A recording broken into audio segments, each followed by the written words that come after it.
Success! Nalinis na po natin. Tanggalan onte ng mga itim-itim, mga termites, mga maliliit yun.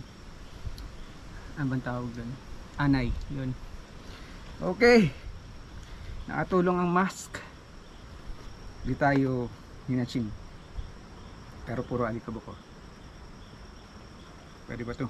Saglit lang naman eh. Okay, yun lang po. Thank you. Please don't forget to subscribe and click the like button, bell button, so that you'll get the latest updates from this channel, Leggers Vlog. Pasensya na, ganun salta. Nakakasuot ako ng retainer kasi for almost a month hindi ko siya nasuot dahil naiwan ko dito sa taas. Kaya ngayon sinusuot ko. Masakit kasi nag-shift na ulit eh. Going back to normal yung places ng ngipin. So ngayon sinasanay ko for the meantime. Alright, thank you and goodbye.